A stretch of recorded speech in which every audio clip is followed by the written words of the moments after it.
بسم الله الرحمن الرحيم. الحمد لله رب العالمين،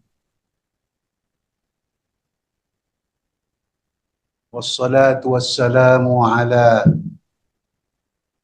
الحمد لله رب العالمين، والصلاة والسلام على حبيبنا وحبيب إله العالمين سيدنا ومولانا أبي القاسم المصطفى محمد. اللهم صل على محمد. السلام عليك يا رسول الله، السلام عليك يا رسول الله. سن الله لك العزاء في ولدك الحسين. السلام عليك يا أمير المؤمنين. سن الله لك العزاء في ولدك الحسين. السلام عليك يا سيدة نساء العالمين. سن الله لك العزاء في ولدك الحسين. السلام عليك يا أبا محمد الإمام الحسن المجتبى. أحسن الله لك العزاء في أخيك الحسين. السلام عليك يا أبا عبد الله وعلى الأرواح التي حلت بفنائك. عليك مني سلام الله أبدا ما بقيت وبقي الليل والنهار. فجعل الله آخر العالمين.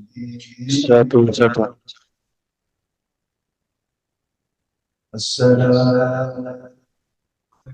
حسين وعلى علي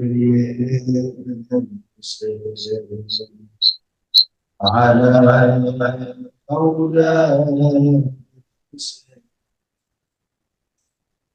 وعلى الحسين الذين بذلوا يقومون الحسين عليه السلام.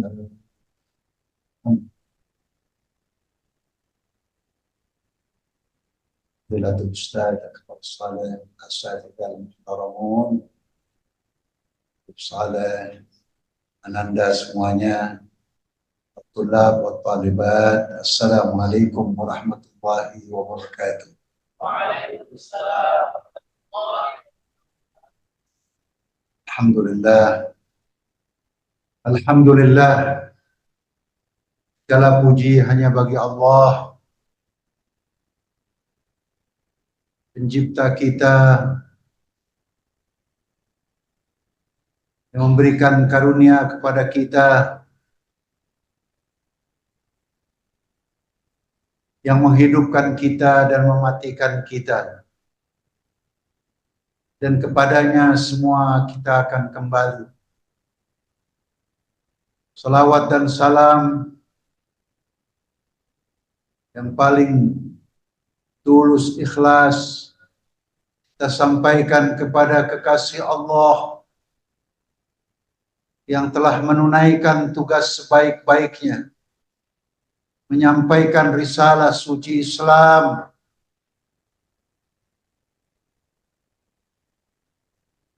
telah berjuang di jalan Allah dengan sebenar-benarnya perjuangan, sampai akhirnya datanglah hari syahadah beliau, hari wafat beliau, junjungan kita baginda Nabi besar Muhammad sallallahu alaihi wa alihi wasallam. Dan setelah itu dilanjutkan oleh 12 imam dari keluarga Rasulullah selama lebih kurang 250 tahun.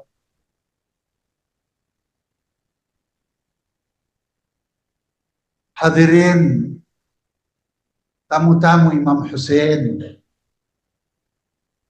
baik yang ada di ruangan ini, di hauzah kita ini, maupun yang mengikuti acara kita ini, Madrasah Ashura, Madrasah Karbala, Madrasah Muharram, Majelis Imam Hussein, dari rumah masing-masing, 1446 Hijriah.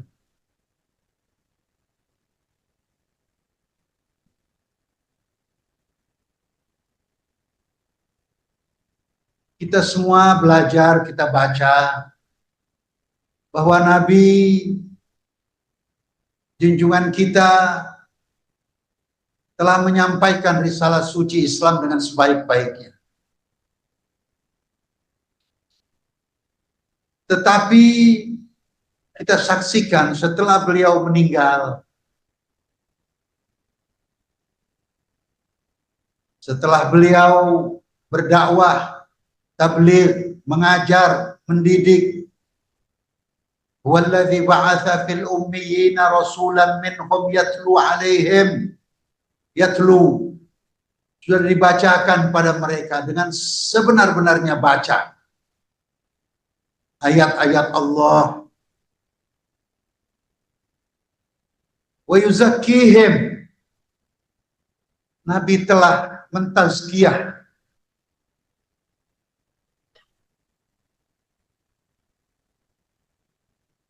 umat ini.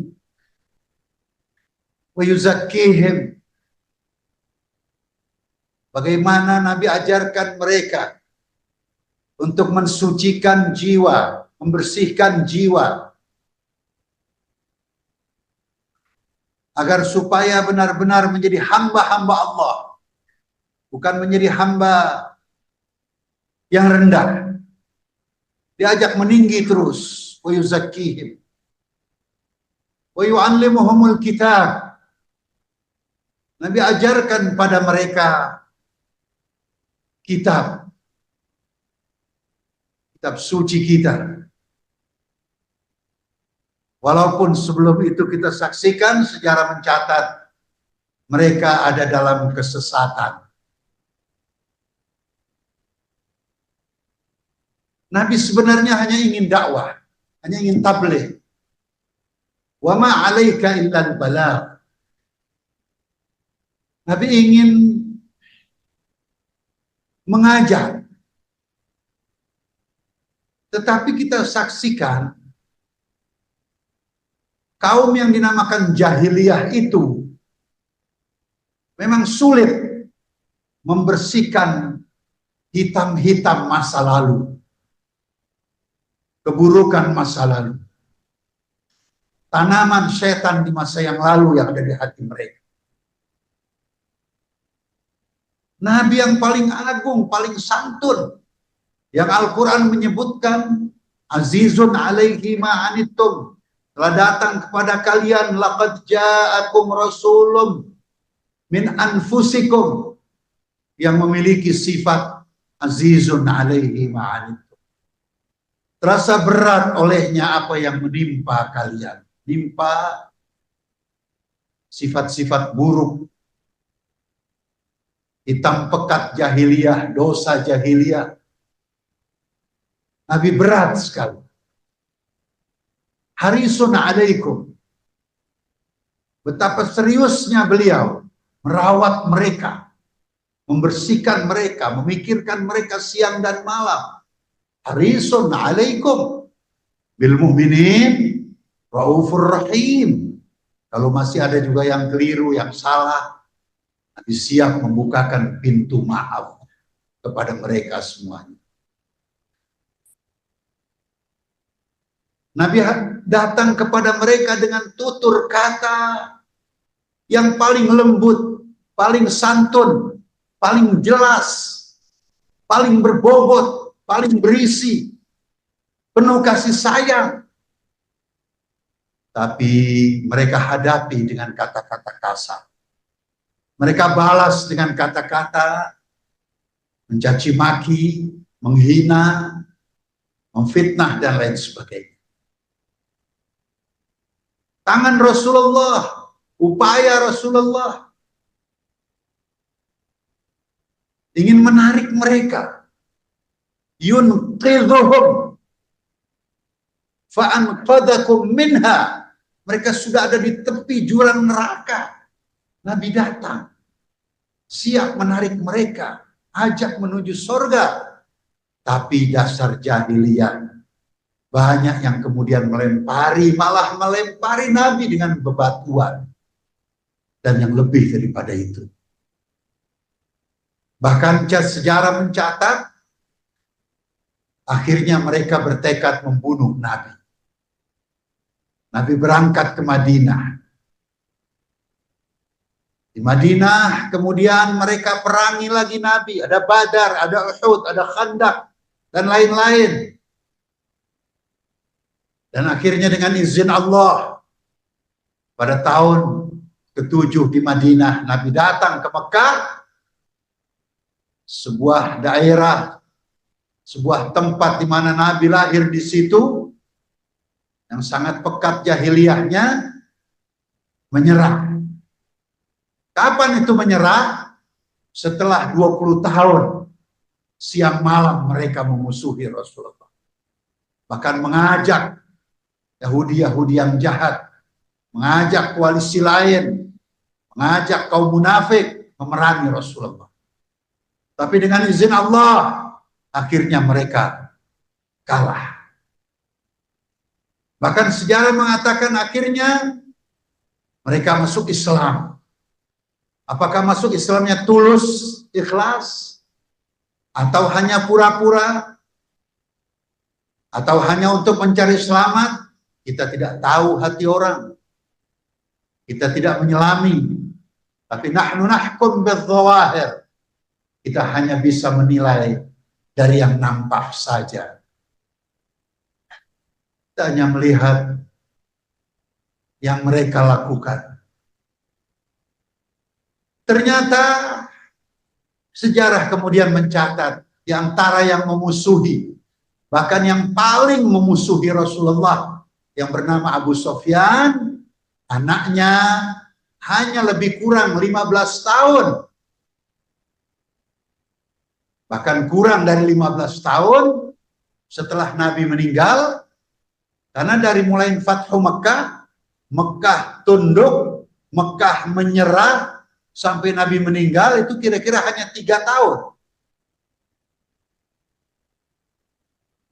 Dan setelah itu, setelah Nabi paling agung ini meninggal, Rasul penutup, Nabi terakhir, kekasih Allah, Khatamun Nabiyyin, manusia paling agung, paling suci ini meninggal, hanya kira-kira lebih kurang 15 tahun atau kurang sedikit, ya. Yang paling memusuhi Rasulullah, anaknya jadi gubernur di daerah strategis. Silahkan kalian kaji secara lebih serius lagi, karena waktu kita sangat singkat. Hanya lebih kurang 10 tahun sampai 15 tahun, anaknya Abu Sufyan yang bernama Muawiyah, dari mana datangnya dia bisa jadi gubernur di daerah paling strategis bernama Syam?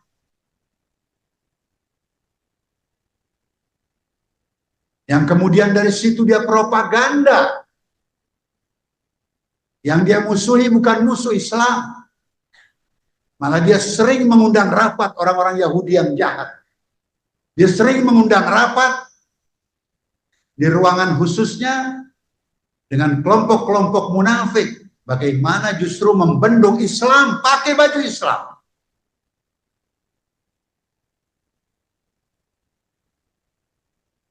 Masih ada keluarga Rasulullah. Masih ada sahabat Rasulullah yang baik. Adapun imam-imam dari keluarga Rasulullah, mau diakui atau tidak diakui, mereka tetap imam. Pelantikannya bukan di MPR, DPR. Pelantikannya dari sisi Allah Subhanahu wa Ta'ala. Jika Allah berfirman, wa idh ibtala Ibrahim rabbuhu bikalimatin fa'atammahun qala inni ja'iluka lin-nasi imama. Ibrahim, kakek daripada Nabi kita, kakek daripada Imam Ali, kakek Imam Hasan, Imam Husain, ditunjuk oleh Allah setelah jadi Nabi, setelah jadi Rasul, sebagai imam. Dan kita tahu bahwa kemudian Ibrahim alaihissalam meminta pada Allah agar anak cucunya juga Allah jadikan imam-imam. Sejarah melaporkan kepada kita bahwa kemudian banyak keturunan Nabi Ibrahim menjadi Nabi dan Rasul. Menjadi imam, menjadi wasi. Di antaranya adalah Imam Hasan dan Imam Husain yang Rasulullah katakan imaman qama am qa'ada. Kedua cucu saya, kedua anak saya ini adalah imam. Imam Hasan, Imam Husain. Baik berdiri maupun duduk. Baik diakui atau tidak. Imam dari Allah Subhanahu wa Ta'ala. Nah, kita mencatat, kita baca, kita menggali. Akhirnya ternyata memang orang-orang suci. Keinginan kita ingin sekali melihat orang suci jalannya mulus. Orang suci diterima. Semuanya sami'na wa ata'na. Tapi mendidik manusia memang sangat sulit. Dididik oleh Nabi paling agung, pendidik paling utama, murabbi nomor 1, Nabi terakhir, khatamun nabiyyin. Ternyata banyak dari mereka yang tidak berhasil mencabut akar-akar jahiliyah dari hatinya. Tidak berhasil menerangi akalnya, pikirannya, otaknya. Masih tetap kotor. Mestinya akal diqur'ani. Masih banyak dari mereka yang justru mengakali Al-Quran.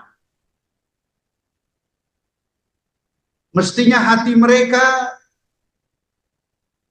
menjadi hati-hati yang tulus. Ternyata banyak yang bukan hanya tidak bisa menjadi hati nurani, malah makin pekat, makin hitam. Akal mestinya penuh hidayah, menunjuki keluarganya, tetangganya, bangun, lebih semangat. Tapi ternyata akal mereka menjadi akal bulus dalam bahasa keseharian masyarakat kita. Muawiyah berkuasa bukan hanya sehari 2 hari, dia berkuasa lebih kurang 20 tahun.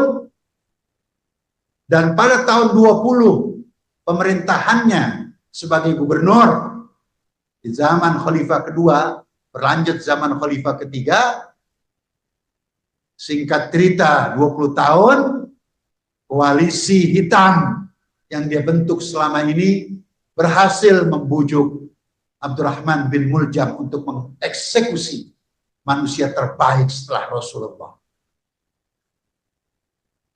Eksekutornya memang Ibnu Muljam, membunuh Imam Ali tanggal 19 Ramadan tahun 40 Hijriah. 30 tahun setelah wafatnya Rasulullah junjungan kita. Shalawat. Allahumma salli ala Muhammad wa ali Muhammad. Labbaika ya Rasulullah. Labbaika ya Rasulullah. Labbaika ya Husain. Labbaika ya Husain. Masya Allah, ananda semuanya. Kalian mesti banyak belajar teruslah. Gali terus. 10 malam ini adalah lembaga pendidikan luar biasa. 45 tahun yang lalu belum ada. Hasil kerja keras kakak-kakak kalian, abang-abang kalian, guru-guru kalian, ayah-ayah kalian, bunda-bunda kalian, akhirnya makin banyak majelis seperti ini. Ini harus terus menggelinding.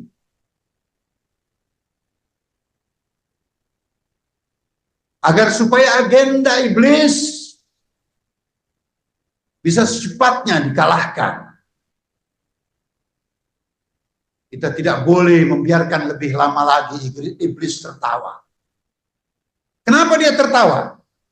Karena berhasil membujuk koalisi tersebut untuk membunuh orang terbaik setelah Rasulullah. Iblis terkekeh tertawa. Laknatullah alaih. Orang terbaik dibunuh.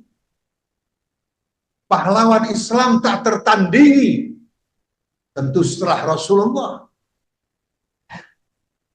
Bukan dijaga, bukan diikuti. Sudah tahu dari utara ada rencana jahat. Utara adalah Syam. Ya. Kalau kita bilang dari Madinah, utara itu Syam, Damaskus, Palestina. Kalau kita bilang dari Mekah juga begitu, utara. Imam Ali memindahkan ibu kota dari Madinah ke Kufah. Ke arah agak ke timur, di Kufah. Peristiwa pembunuhan terjadi pada Ramadan tahun 40 Hijriah di Kufah. Kata Arnold Toynbee, orang-orang yang menamakan dirinya Islam, saya bingung luar biasa. Kalau saya hidup di zaman Ali bin Abi Thalib,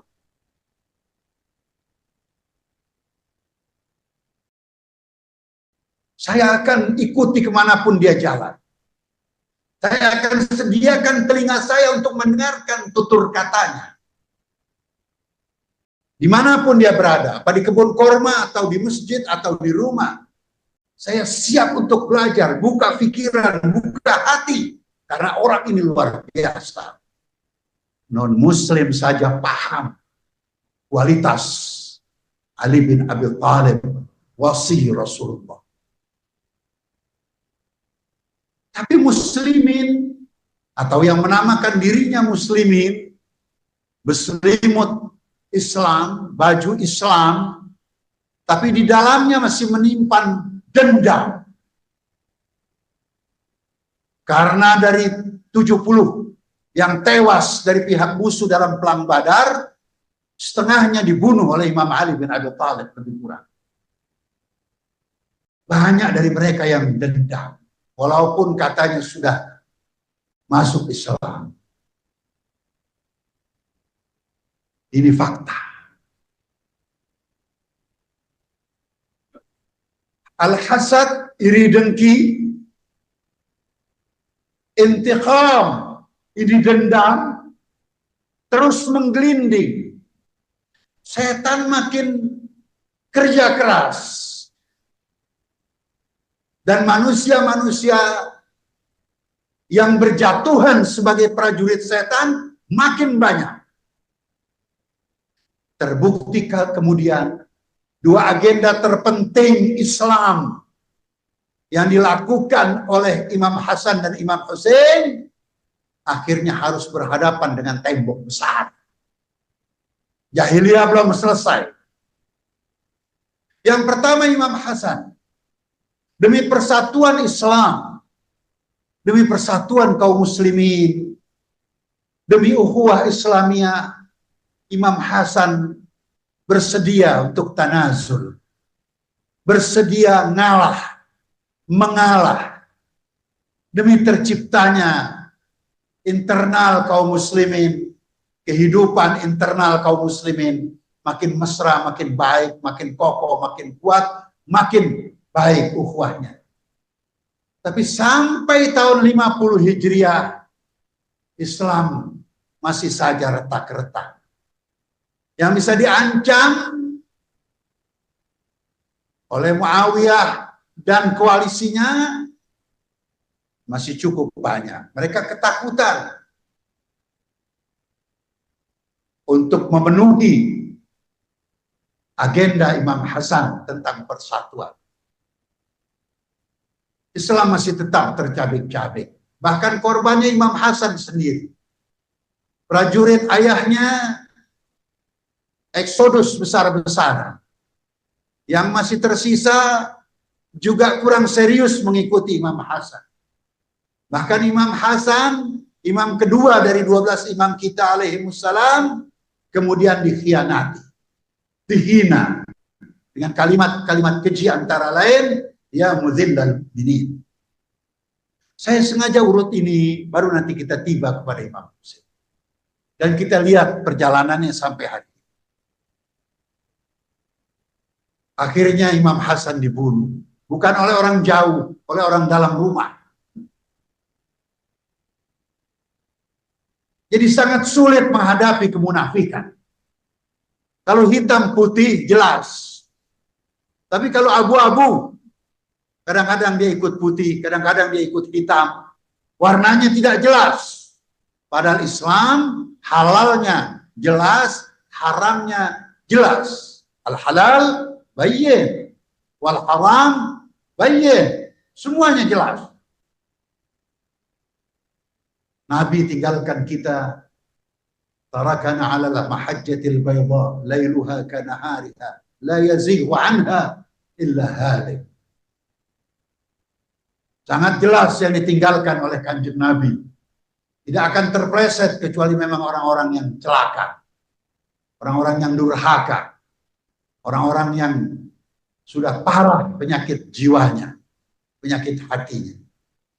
Imam Hasan alaihissalam syahid tahun 50 Hijriah atau 40 tahun setelah wafat Rasulullah.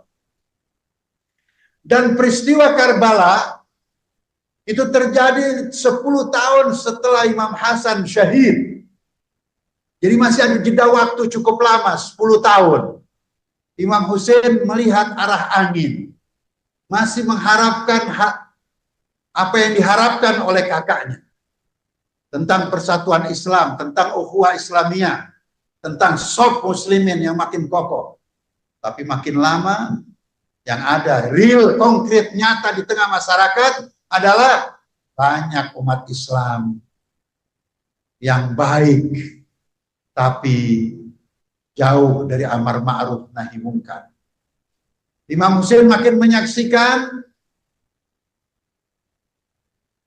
kebenaran makin dijauhi, kebatilan justru mewarnai di tengah masyarakat.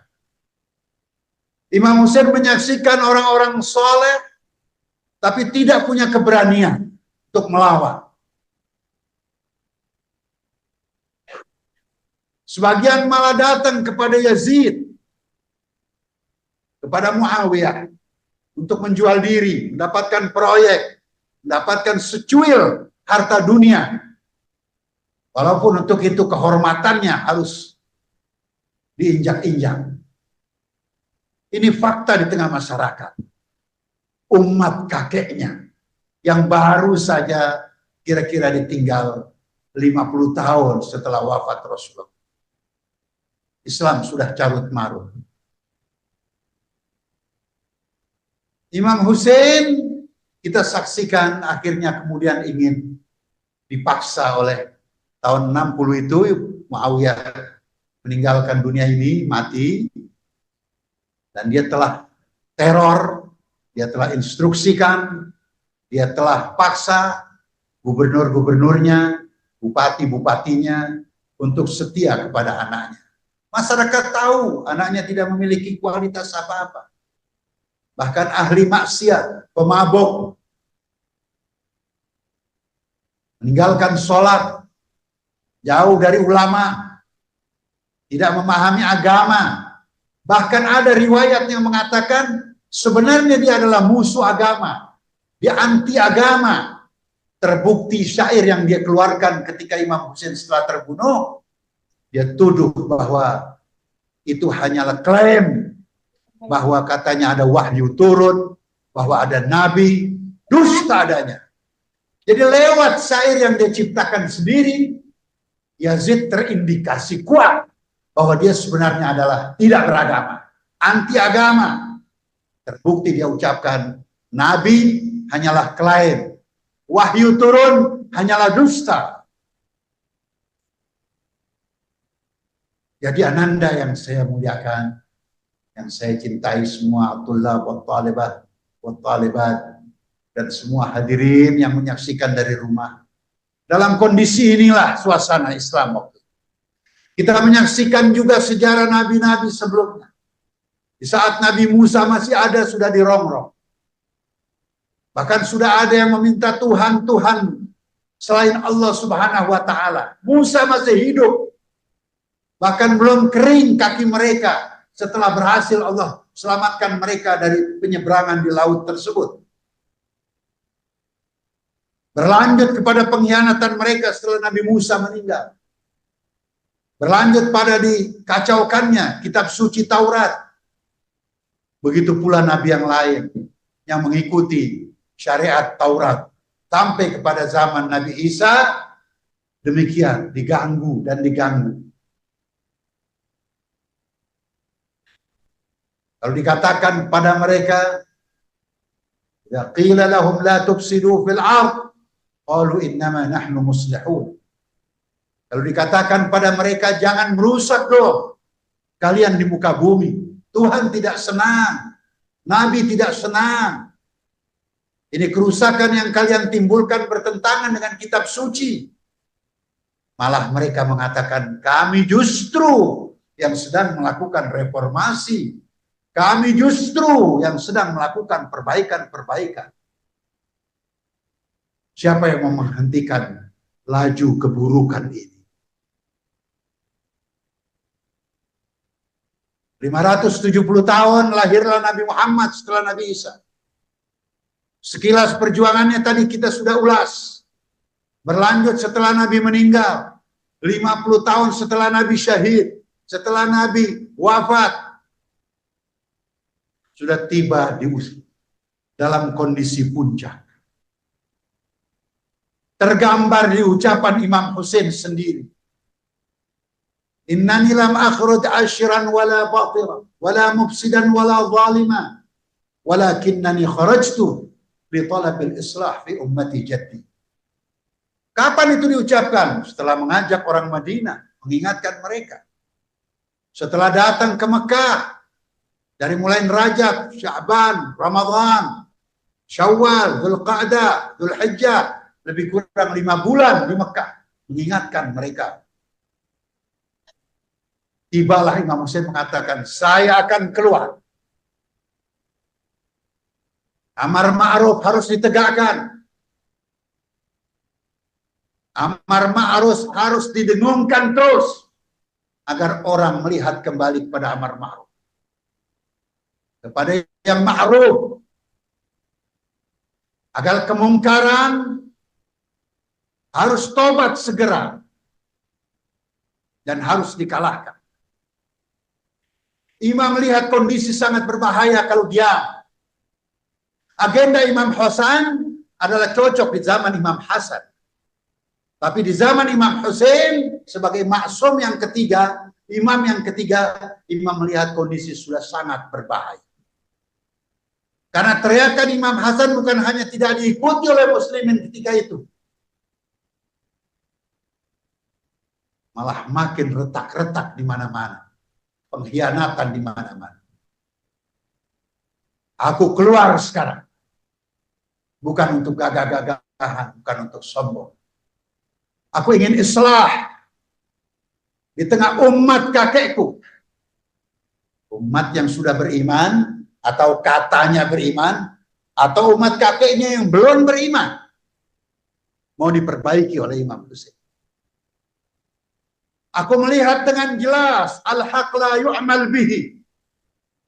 Kebenaran sudah tidak diamalkan lagi. Wal batil la yutanaha anhu. Kebatilan tidak dicegah, malah jalan lancar-lancar saja. Agenda Imam Hussein seperti yang beliau katakan.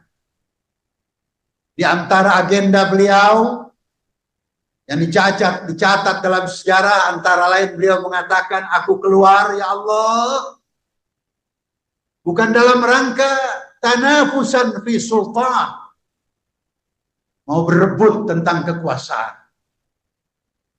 Beliau tahu beliau adalah seorang maksum, seorang imam, mau diakui atau tidak. Yazid perlu dilantik oleh ayahnya, Yazid perlu pengakuan orang. Untuk mendapatkan pengakuan dia teror kemana-mana. Al-Husain tahu bahwa dia adalah seorang hamba Allah yang terpilih sebagai imam ketiga. Aku keluar ya Allah, membawa anak, membawa ponakan, membawa adik, membawa istri, membawa sahabat. Semuanya dikorbankan oleh beliau. Imam mengatakan, ya Allah, aku keluar bukan untuk mencari kursi kekuasaan. Tapi apa yang beliau katakan, paling tidak ada 4 yang dicatat. Bisa kemukakan lagi, dicari lagi, digali lagi. Yang pertama beliau mengatakan, linuria, untuk bisa kami melihat kembali ya Allah al-ma'alim min dinika, tentang sendi-sendi agama Allah yang dipreteli satu demi satu, dilemahkan satu demi satu.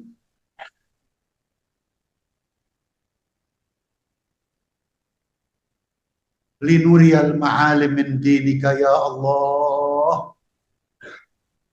kami semua ingin kembali melihat tentang sendi-sendi agama Engkau ya Allah, yang dibuat retak di mana-mana oleh penguasa yang zalim ini. Cucunya preman nomor 1 Mekah yang 20 tahun memusuhi Rasulullah, Abu Sufyan, sekarang cucunya nangkring di kursi nomor 1 dunia Islam. Kalau muslimin tidak mau bergerak juga, ucapkan selamat tinggal kepada Islam lebih baik. Dan orang-orang baik tidak salah kalau mengucapkan lebih baik kami mati meninggalkan dunia ini daripada dunia Islam dipimpin oleh para penjahat yang sangat merusak ini. Saya keluar ya Allah, linuriyal ma'alim min dinika, untuk melihat sendi-sendi ini kembali kokoh, kembali kuat, mengajak mereka.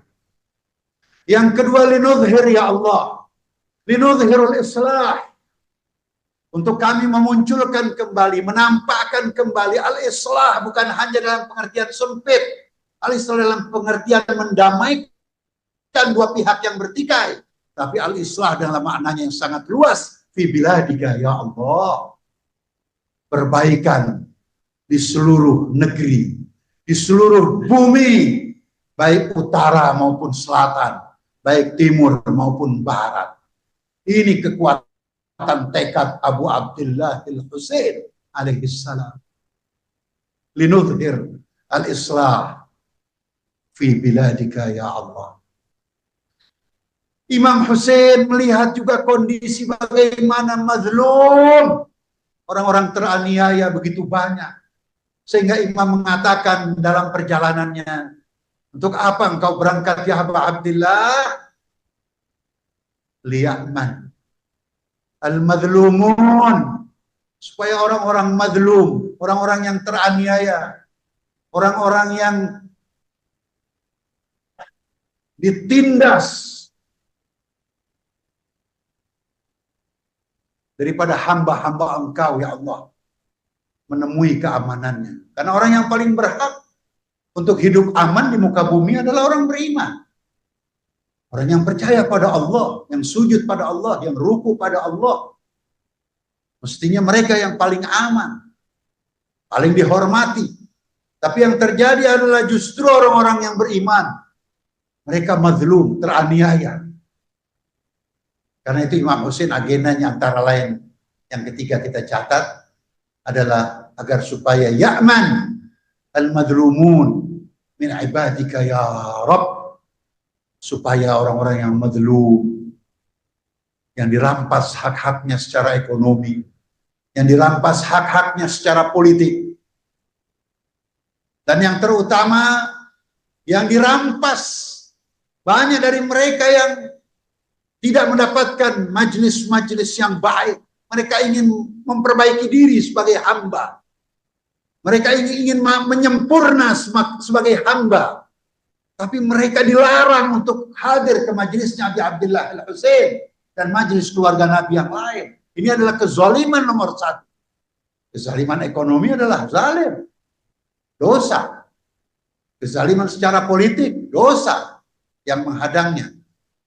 Dan terutama adalah orang-orang yang dizalimi karena dihambat perjalanannya untuk menjadikan dirinya makin baik sebagai hamba Allah Subhanahu wa taala. Lewat pendidikan, lewat ilmu, lewat majelis maksum, lewat majelis ahlul bait. Ini agenda Imam Husain.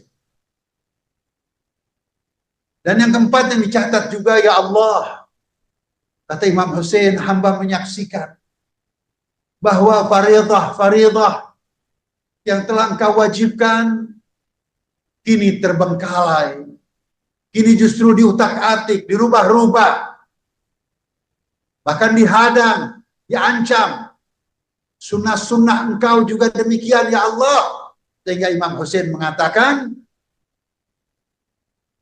liyu'mal, ya Rabb, gerakan saya ini liyu'mal bifaraidika wa sunanika, supaya faridah yang bisa mengantarkan orang menjadi hamba terhormat, sunan Allah yang bisa mengantarkan orang menjadi begitu mulia, agar bisa diamalkan kembali. Ini gerakan Nabi Abdullah Al-Husain alaihissalam. Ma'asyiral muslimin wal muslimat, para pencinta Imam Husain, karena saya juga kirim kepada teman-teman khotib-khotib Jumat dari NU, dari Muhammadiyah, ya, barangkali ada yang menyaksikan acara ini. Saya ingin menekankan, sebagai teman dalam dakwah, sebagai teman dalam tabligh di tanah air yang kita cintai, mau sampai kapan muslimin tidak kenal dua cucu Rasulullah? Saya ingin mengetuk pintu hati nurani para kiai sahabat saya yang kebetulan mendengar, para ustadz, para kiai, para guru, ya, dari NU, dari Muhammadiyah, dan dari yang lain-lain, dari FPI.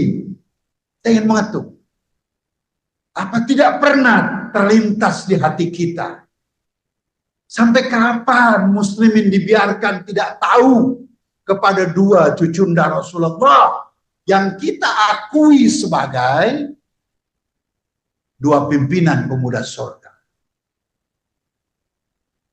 Sudah cukup kiranya masa-masa yang kemarin muslimin, termasuk anak para kiai, termasuk anak para habib, yang tidak tahu Sayyidina Hasan, Sayyidina Husain, padahal keduanya adalah pimpinan pemuda surga yang kalau diikuti mengantarkan putra-putri kita menuju surga. Dan Imam Hasan, Imam Husain, Imam Hasan masih hidup setelah kakeknya Rasulullah 40 tahun. Imam Husain masih hidup setelah kakeknya Rasulullah 50 tahun. Sebuah rentang waktu yang cukup lama. Banyak daripada anak kiai, anak habaib yang tidak tahu sejarah ini. Padahal kasidahnya dibaca di masjid-masjid di Nusantara kita. Al-Hasan thumma al-Husain lin Nabi qurratu ain nuruhum kal kaukabain jadduhum sallu alaih. Ini dibaca, tapi pendalaman masih sangat jauh. Karena itu pada Muharram ini, marilah kita ajak duduk anak kita. Tidak mesti pakai baju hitam, boleh pakai batik, boleh pakai baju warna lain. Yang penting bacakan sejarah perjuangan Sayyidina Hasan, Sayyidina Husain. Pada hari lahir Sayyidina Hasan, pada hari lahir Sayyidina, pada hari lahir dan wafatnya, syahidnya Sayyidina Hasan, bacakan. Karena ini Muharram, yaitu ini adalah hari syahidnya Sayyidina Husain. Makanya kita lebih fokus. Sayyidina Hasan ada waktunya, kita berikan waktu lebih luas lagi nanti. Sudah datang waktunya. Dan sekarang tidak lengkap kiranya kalau kita tidak menyinggung tentang Karbala zaman sekarang. Di Karbala ada anak kecil dibunuh. Di Karbala ada orang tua dibantai. Di depan mata kita sekarang juga ada Gaza, Palestina. Bagaikan Karbala. Potret ini dihadirkan di tengah-tengah kita. Dari 57 negara Islam, semuanya diminta tolong oleh Gaza. Tolong kami, tolong kami. Dari 22 negara Arab. Gaza, Palestina juga minta tolong. Aghithuna, aghithuna.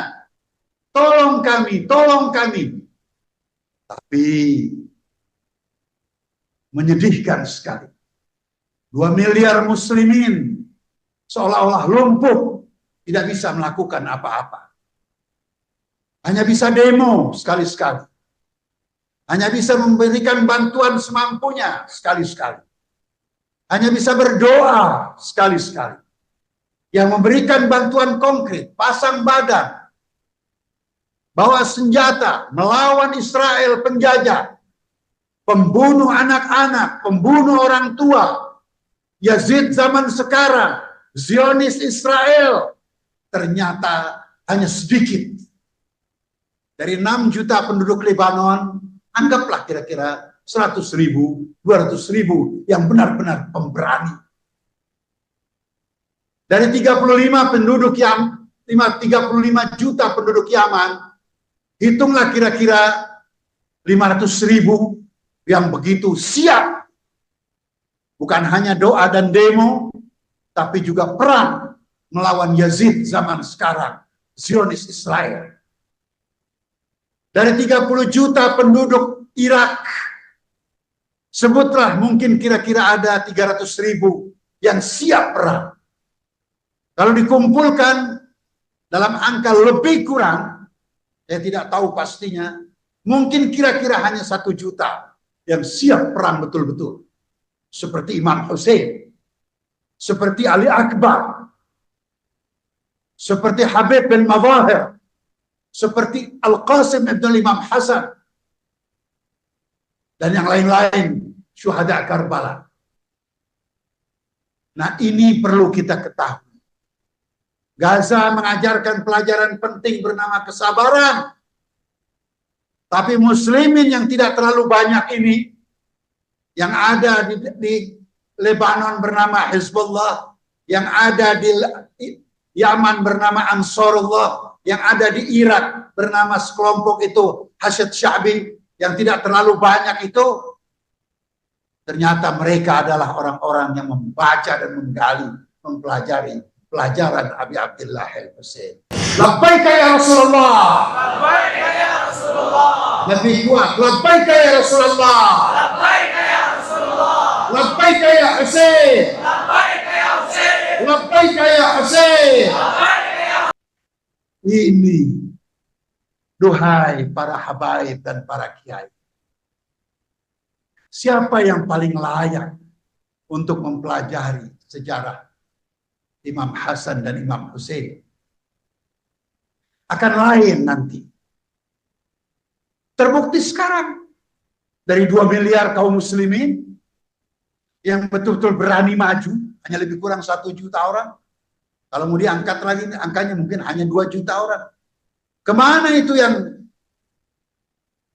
1 miliar 990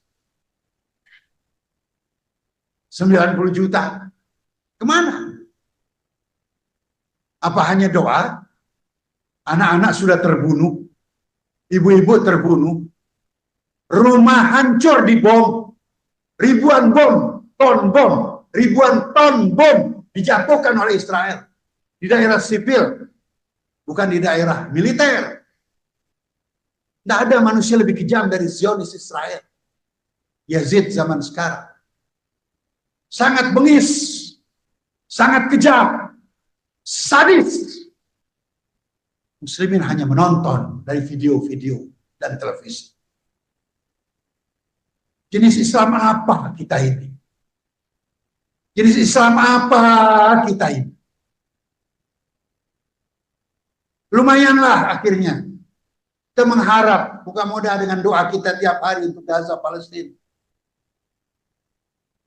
Demo sekali-sekali. Bolehlah kita berharap pada Allah. Semoga demo kita yang sekali-sekali itu. Semoga doa kita yang tiap hari kepada Gaza untuk kemenangan pejuang-pejuang Palestina dan para penolongnya. Mudah-mudahan saja Rabbul Alamin menerima. Tetapi Islam menjanjikan kemenangan. Kita tidak hanya mau berdoa saja. Kita tidak hanya mau demo saja. Kita ingin ikut andil, punya saham dalam kemenangan Islam yang akan datang. Bagaimana cara menuju kemenangan Islam? Kemenangan Islam tidak bisa diperoleh dengan santai. Kemenangan Islam tidak bisa diberikan oleh mereka-mereka yang tidak punya jiwa berkorban. Kemenangan Islam tidak bisa diperoleh datang lewat orang-orang Islam yang tidak punya kesabaran. Nah, di depan mata sekarang ada dua hal penting sebagai institusi pendidikan sangat agung. Sampai orang Barat banyak yang belajar. Pertama, kesabaran, keikhlasan orang-orang Gaza, Palestina. Dibunuh anaknya, rumah hancur, makanan susah, air susah, infrastruktur hancur. Mereka tetap mengatakan hasbunallah wa ni'mal wakil. Ini pelajaran agung. Dan yang membantu sedikit orang dari Lebanon, sedikit orang dari Yaman, sedikit orang dari Irak, ini juga bikin ditengok oleh banyak orang di seluruh dunia. Jenis manusia apa ini mereka ini? Membantu Gaza luar biasa. Di saat banyak negara-negara Arab diam. Saat banyak negara-negara dunia Islam yang lain diam, ini mereka mempersembahkan nyawanya di jalan Allah, membela Gaza secara konkret dan nyata. Jadi ikhwani, akhwati, Bapak Ibu, baik di tempat ini maupun dari rumah masing-masing, kita semua menginginkan kebangkitan Islam. Islam pasti menang. Cuman pertanyaannya, apakah di tangan Islam Muslim seperti kita-kita ini? Ada 200 juta lebih kurang muslimin di Indonesia. Apakah di kemenangan Islam yang akan diberikan oleh Allah kepada Imam Mahdi, dibantu oleh para prajurit Imam Mahdi dari seluruh dunia, apakah muslimin Indonesia terpilih? Kita tanyakan diri kita. Kalau kita masih belum juga bisa memerangi narkoba di negeri ini, kita belum bisa memerangi korupsi di negeri ini, kita tidak bisa mengawal cita-cita luhur kemerdekaan yang negeri kita bulan depan, ulang tahun yang ke-79. Jangan salahkan yang lain, salahkan diri sendiri. Fala talumanna illa nafsak. Jangan marah pada yang lain, marahlah pada diri sendiri. Kenapa? Kita punya Islam yang adem ayem. Kenapa kita punya Islam yang hanya jalan di tempat, bahkan setback ke belakang? Kenapa kita punya Islam yang tidak ada hararah? Nah, malam ini kita ingin tekankan. Kalau menginginkan Islam yang ada hararahnya, mempelajari Allah, sudah kita mempelajari Allah dari banyak guru. Mempelajari tentang Nabi Muhammad, sudah kita mempelajari tentang Nabi Muhammad dari banyak guru. Mempelajari Al-Quran, sudah kita mempelajari Al-Quran dari banyak guru. Tetapi mengapa nggak bisa mengawal cita-cita luhur kemerdekaan di negeri kita? Ternyata makin rusak, makin jauh, makin mengecewakan pahlawan di negeri kita. Koruptor di negeri ini tertawa ternyata mereka bekerja banyak yang mulus-mulus saja. Bandar narkoba yang menghancurkan ABG, putra-putri bangsa, tertawa karena ternyata mereka bukan hanya berhasil, bahkan terkadang berhasil menggandeng oknum polisi untuk dagang bersama mereka. Sekarang marilah kita belajar Islam, tentang Allah, tentang ma'rifatullah, tentang Nabi Muhammad, perjuangan Nabi Muhammad, keberanian Nabi Muhammad, kesabaran Nabi Muhammad, lewat dua pintu cucunya, Sayyidina Hasan, Sayyidina Husain. Akan lain, akan lain. Mengapa itu Hizbullah tidak bisa diam? Mengapa Ansarullah tidak bisa diam?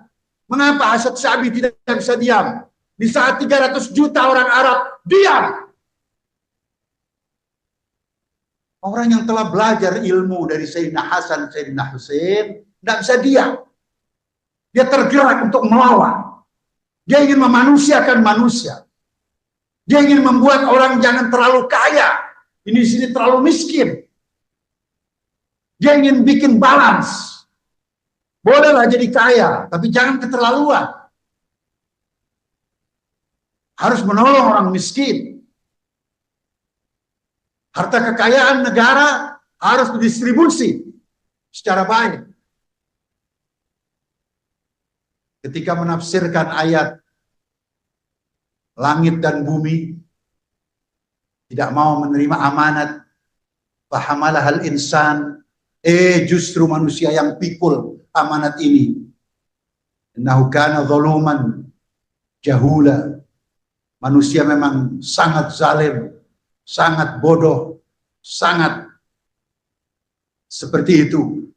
Beliau mengatakan, itu adanya zulum, ya, adanya distribusi kekayaan yang tidak merata. Penafsiran dari beliau seperti itu. Apa makna manusia bodoh?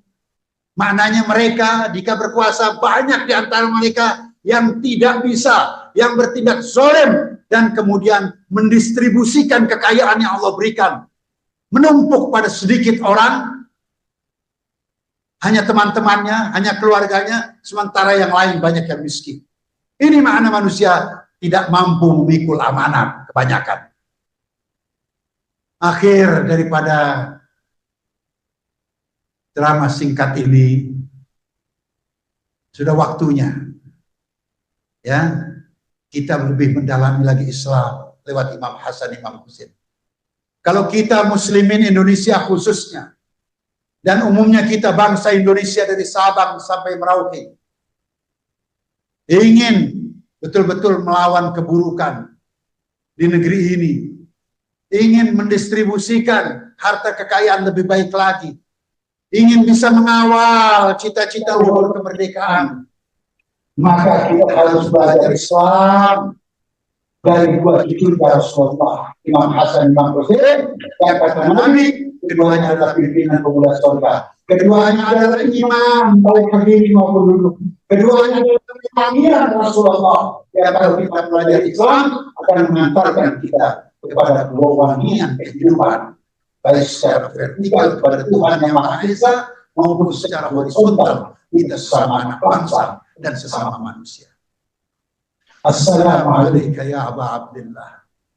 Kami semua menyaksikan engkau betul-betul telah berjuang di jalan Allah dengan sebenar-benar perjuangan sampai akhirnya datanglah hari wafatmu, hari syahadat. Hadirin, marilah kita bikin di rumah masing-masing. Katakan kepada keluarga kita, tanggal berapapun di bulan Muharram ini, boleh pilih tanggal 10 hari pertama, boleh 10 hari kedua, boleh 10 hari terakhir, pilih 1 hari boleh, 2 hari boleh, undang masyarakat. Saya pribadi telah melakukan ini di beberapa titik di daerah Jakarta atau di Jawa Barat. Saya ajak masyarakat untuk membaca Yasin, membaca tahlil, kirim Fatihah kepada Sayyidina Hasan, Sayyidina Husain, ya, khususnya Sayyidina Husain yang syahid pada bulan Muharram ini, lalu diceritakan sedikit perjuangan Imam Husain. Lalu ini terus berlangsung 5 tahun, 10 tahun, saksikan nanti insyaallah Indonesia akan makin baik. Begitulah ucapan Imam Khomeini. Ketika orang mengatakan memuji-muji tentang negeri bernama Republik Islam Iran, makin bagus, makin mandiri, makin adil, makin indah, pertanian maju, teknologi maju, kedokteran maju, pejabat banyak yang adil, masya Allah. Walaupun tidak walaupun belum final, ya tidak segala-galanya, masih butuh proses, tapi sudah dipuji orang, makin bagus, makin bagus. Imam Khomeini mengatakan, kullu ma ladaina min Asyura, semua yang kami dapati ini tak lain dan tak bukan dari majelis Asyura, dari majelis Karbala. Assalamualaikum ya Aba Abdillah. Semoga di dunia ini kita bisa ziarah Rasulullah. Amin. Semoga di dunia ini kita bisa ziarah Imam Husain. Amin. Amin. Dan mudah-mudahan air mata yang menetes menangisi Imam Husain yang terbunuh dengan dipenggal lehernya. Imam Husain yang jasadnya diinjak-injak oleh kuda. Imam Husain yang gugur sebagai syahid dalam keadaan kehausan.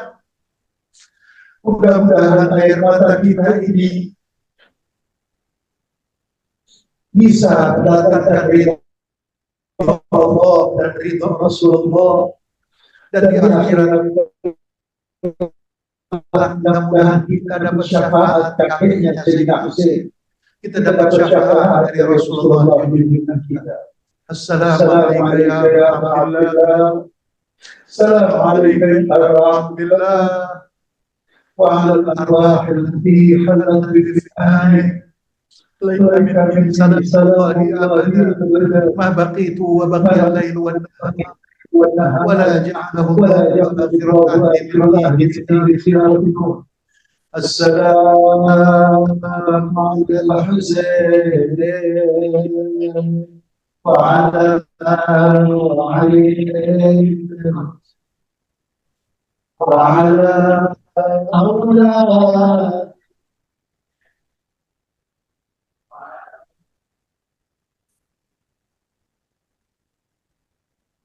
السلام على الحسين وعلى علي وعلى أولاد وعلى أصحاب. Sekarang mari salam kepada Imam Husain dan syuhada Karbala yang lain, mewakili ibu yang melahirkan kita, mewakili ayah yang mendidik kita. Dan salam kalau orang tua kita sudah meninggal, dengan salam mewakili beliau-beliau kepada Imam Husain. Mudah-mudahan kubur mereka diwangikan oleh Allah Subhanahu wa taala. Allah curahkan rahmat dan maghfirah. Kalau orang tua kita masih hidup, mudah-mudahan hidupnya penuh berkah dari Allah Subhanahu wa taala. Mari mewakili ibu, mari mewakili ayah kita. Assalamu ala al-Husain wa ala Ali وعلى أولاد الحسين وعلى أصحاب. Sekali lagi, Assalamu ala al-Husain wa ala Ali wa ala aulad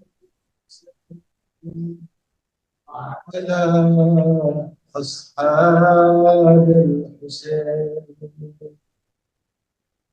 الذين بذلوا مهجهم دون الحسين عليه السلام.